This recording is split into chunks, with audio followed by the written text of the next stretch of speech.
হাতে সময় কম থাকলে কিভাবে বানাবেন চটজলদি খিচুড়ি, মিলেটের খিচুড়ি। আমি এখানে আগের থেকে মিলেট এবং ডাল ভিজিয়ে রেখেছিলাম, আর কিছু সবজি কেটে নিলাম। প্রথমে প্রেসার কুকারে তেল গরম করে দুটো ডিমকে একটু ঝুরি ঝুরি করে ভেজে নেব। ওই প্রেসার কুকারে রান্না করবো, ফলে ওর মধ্যেই ডিমটা ভেজে নিলাম।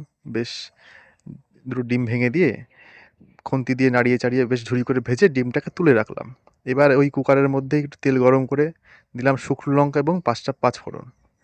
একটু ফোড়ন গরম হলে পারে, তেলের সঙ্গে ভালো করে ফুটলে পারে, ওর মধ্যে দিয়ে দেবো একটু হিং। তারপর দেবো কুচি করা আদা এবং রসুন। আদা এবং রসুন দিয়ে একটু নাড়াচাড়া করে নেবো। হালকা ভাজা ভাজা হয়ে গেলে পারে দিয়ে দেবো পেঁয়াজ কুচি এবং কাঁচা লঙ্কা কুচি। এগুলোকে একটু ভেজে নেবো। বেশ একটু ভাজা ভাজা হয়ে গেলে পারে এর মধ্যে দিয়ে দেবো ভিজিয়ে রাখা মিলেট এবং ডাল, যেটাকে আমি জল ঝরিয়ে নিয়েছি। এবার এটাকে একটু ভালো করে কষে নেব। তারপর দেবো সামান্য একটু হলুদ এবং কাশ্মীরি লঙ্কার গুঁড়ো। এটা রং, স্বাদ, ফ্লেভার সবই হবে। সব কিছু ভালো করে একটু কষে নেওয়ার পর ওর মধ্যে দিয়ে দেবো টমেটো। টমেটোর পরে দিয়ে দেবো কেটে রাখা সবজিগুলো। সবজিগুলো সমস্ত দেওয়ার পর বেশ ভালো করে মিশিয়ে নাড়িয়ে চাড়িয়ে মিশিয়ে নেব। সবজি, মিলেট, ডাল মেশানোর পর দিয়ে দেবো ভেজে রাখা ডিমগুলো।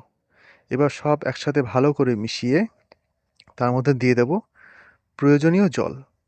ঠিক যতটা মিলেট এবং ডাল নেবেন তার 3 গুণ পরিমাণ জল দেবেন। আর দেবো একটু বাড়িতে বানানো সুন্দর মশলা।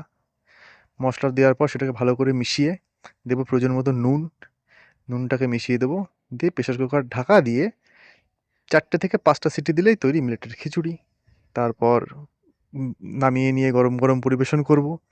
এখানে সেদিন আমি সঙ্গে খেয়েছিলাম মিলেটের খিচুড়ি, তার সাথে বাড়িতে কিছু তরকারি ছিল, যেমন বাড়িতে মা বানিয়েছিল ঝিঙে দিয়ে, আলু দিয়ে, ডালের বড়া দিয়ে তরকারি, মিলেটের খিচুড়ি। দেখছেন পাঁপড় ভাজা, ডালের বড়া, আলু এবং লঙ্কার চপ, শশা, আর ওদিকে ঝিঙে আলুর তরকারি।